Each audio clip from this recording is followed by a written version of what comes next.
Hello, everyone, and welcome to the Wealthologist Weekly, your weekly dose of financial knowledge, hopefully made fun and simple. I'm your host, Chris Hobart, the Wealthologist. And today, I wanted to dive into a topic that affects all of us, but look at it a little bit differently. And the topic's inflation, but specifically, I wanted to talk about the Consumer Price Index, or CPI, because you hear us talk about that quite a bit. So grab your notepads and let's dig into this key piece of economic information together. So, first off, let's talk about what is called the CPI-U. Now, that stands for the Consumer Price Index for all urban consumers. So I want you to imagine a giant shopping list with over 200 items.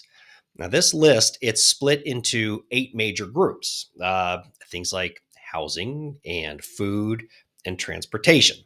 Now, the Bureau of Labor Statistics, we're going to call them BLS for short, it uses this list to track how much prices are changing over time. And they do this by checking out where you and I, as consumers, well, where we're spending our hard earned cash.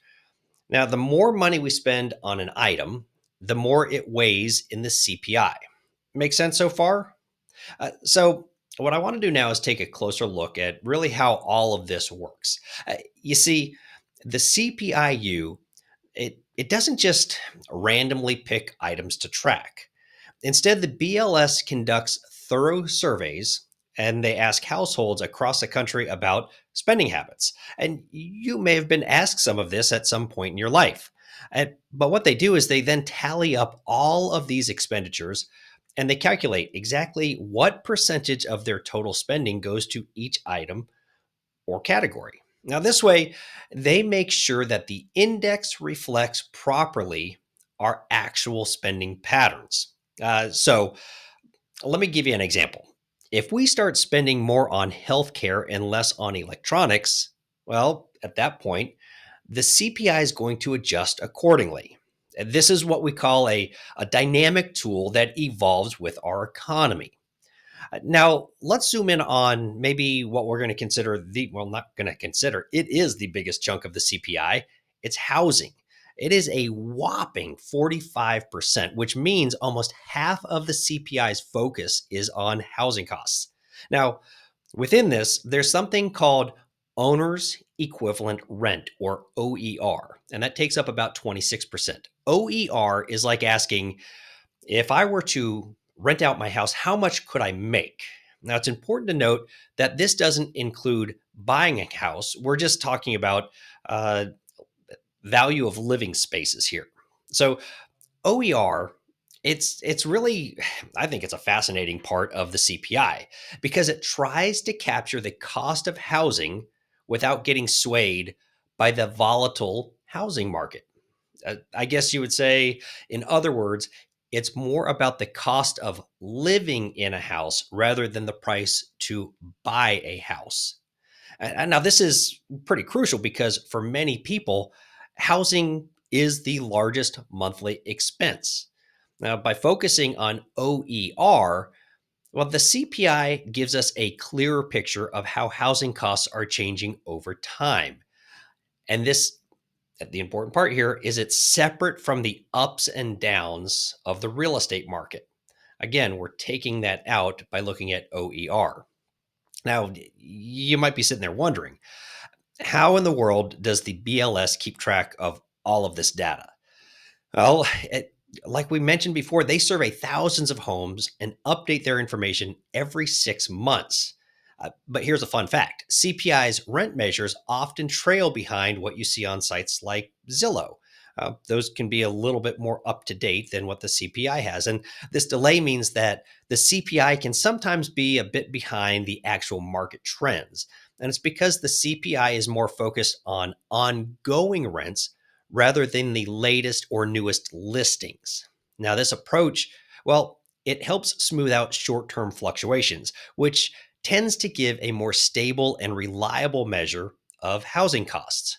Now, I want to point something out. Really, since last November, the Federal Reserve, we've talked about them as the Fed. Those are the folks in charge of the U.S. monetary policy. They've been eyeballing a narrower inflation measure that's called the supercore inflation. Now, this is kind of like the CPI, but it digs deeper and it excludes food and energy, and it focuses on services like healthcare and entertainment. Now, why? Well, because these areas are where the Fed's policies, like changing interest rates, they have the most direct effects. And as we talk about super core inflation, this is getting a lot of attention because it's thought to be a better gauge, really, of the underlying inflation trends that exist. And the idea here is that by stripping out volatile elements like food and energy, which can always be influenced by different factors. Let's think about it: weather, or even international events. When we take those impacts out, we then get a clearer view of the inflation that's more directly tied, really, to domestic economies, and this includes things like wages and rent and service costs. Now, the Fed's focus on supercore inflation stems from their belief that service sector inflation, unlike goods prices, is really predominantly influenced by labor costs, a factor the Fed can influence through things like interest rate adjustments. And you've heard that Jacob and I have talked a lot about interest rate adjustments in our weekly Wealthologist or our Wealthologist Live. Now, raising interest rates typically has the impact of cooling economic activity, which leads to slower hiring rates or may even push to layoffs, which can in turn affect inflation. Now, in contrast, they believe goods prices are more susceptible to global dynamics like supply chain variations. So, relative to the overall CPI, supercore has remained much more stubbornly elevated, really, over the past months and year. So, I guess the question that you always ask and you always wonder is, what does this actually mean for me? Now, the thing is, understanding inflation helps you see a bigger picture of the economy and helps you make smarter financial decisions.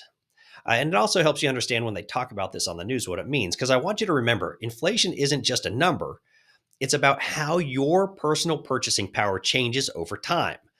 And that's one of the things that we're here to help you with at Hobart Wealth. Is to make sure you understand the impact of inflation, what to do about it, and how to improve your scenario. So I want to thank you today for tuning into the Wealthologist. I hope you found today's episode enlightening. Don't forget to join us next week for more insights into making your money work for you. Have a great rest of your week.